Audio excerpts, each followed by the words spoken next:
Ashwin sweets and ஸ்நாக்ஸின் விழாக்கால கொண்டாட்டம். இந்த தீபாவளியை அஸ்வின்ஸின் இனிப்பு மற்றும் கார வகைகளை வாங்கி மகிழ்ச்சியுடன் கொண்டாடுங்கள்.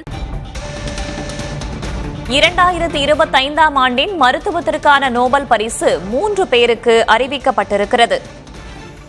பல்வேறு துறைகளில் சிறந்து விளங்கியவர்களுக்கான நோபல் பரிசு இன்று முதல் அறிவிக்கப்படுகிறது. முதல் நாளான இன்று மருத்துவத்திற்கான நோபல் பரிசு தற்போது அறிவிக்கப்பட்டிருக்கிறது.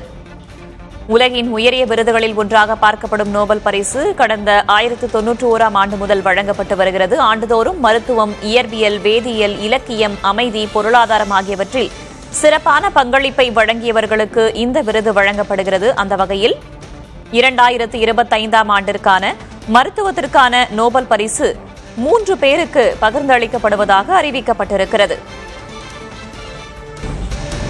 மேரி இ பிரங்கவ், ஃப்ரெட் ராம்ஸ்டெல், ஷிமான் சககுச்சி ஆகிய 3 மருத்துவத்திற்கான நோபல் பரிசு வழங்குவதாக அறிவிக்கப்பட்டுள்ளது.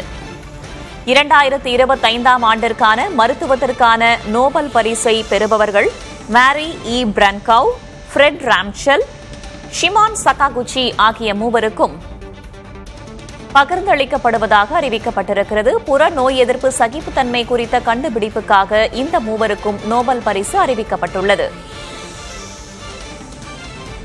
கூடுதல் தகவல்களை வழங்குவதற்காக மூத்த செய்தியாளர் கணபதி இணைந்திருக்கிறார். கணபதி, மேரி இ பிரங்கவ், ஃப்ரெட் ராம்ஸ்டெல், ஷைமான் சகாகுச்சிக்கு மருத்துவத்திற்கான நோபல் பரிசு பகிர்ந்தளிக்கப்படுவதாக அறிவிக்கப்பட்டிருக்கிறது. எதன் அடிப்படையில் இவர்கள் தேர்ந்தெடுக்கப்பட்டிருக்கிறார்கள்? இம்யூனாலஜி துறையிலே மிகவும் சிறந்த ஆராய்ச்சி மற்றும் கண்டுபிடிப்புக்காக இவர்களுக்கு பரிசு கிட்டியிருக்கிறது. குறிப்பாக பல தசாப்தங்களாக இவர்கள் டி செல்ஸ் என்று சொல்லப்படும் செல்களின் தன்மை குறித்தும் அவைகளின் நடவடிக்கைகள் எப்படியெல்லாம் மாறுபடுகின்றன என்பது குறித்தும் தீவிர ஆராய்ச்சி செய்து வந்தனர். அதன் பயலாகத்தான் இவர்களுக்கு கூட்டாக தற்போது நோபல் பரிசு கிட்டியிருக்கிறது. ஆட்டோ இம்யூனாலஜி மற்றும் எப்படி இந்த இம்யூன் செல்கள் மூலமாக உடல் நலம் பாதிக்கப்பட்டவர்களுக்கு நலத்தை மீட்டு தருவதிலே சவால்கள் ஏற்படுகின்றன, எப்படி செல்கள் ஏன் தங்களுடைய உடம்பிலே உள்ள பாடி டிஷ்யூக்கள் என்று சொல்லப்படும் தங்கள் உடம்பில் உள்ள செல்களையே ஏன் தாக்குகின்றன போன்ற பல்வேறு விதமான ஆராய்ச்சிகளை செய்திருக்கிறார்கள். குறிப்பாக கேன்சர் இம்யூனோதெரபி, இம்யூன் சிஸ்டம் போன்ற விஷயங்களிலே இவர்களுடைய பணி மிகவும் சிறப்பானது என கருதப்படுகிறது. அதை பாராட்டிதான் அவர்களுக்கு தற்போது நோபல் பரிசு வழங்கப்பட்டிருக்கிறது.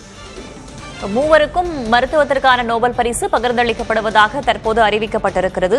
அடுத்தடுத்த நாட்களில் மற்ற நோபல் பரிசுகளும் அறிவிக்கப்பட இருக்கின்றன. குறிப்பாக அமைதிக்கான நோபல் பரிசு யாருக்கு வழங்கப்படும் என்ற எதிர்பார்ப்பும் இருக்கிறது. அக்டோபர் 10ஆம் தேதி அது அறிவிக்கப்பட உள்ளது. தகவல்களுக்கு நன்றி கணபதி. அஸ்வின் ஸ்வீட்ஸ் அண்ட் ஸ்நாக்ஸின் விழாக்கால கொண்டாட்டம். இந்த தீபாவளியை அஸ்வின்ஸின் இனிப்பு மற்றும் கார வகைகளை வாங்கி மகிழ்ச்சியுடன் கொண்டாடுங்கள்.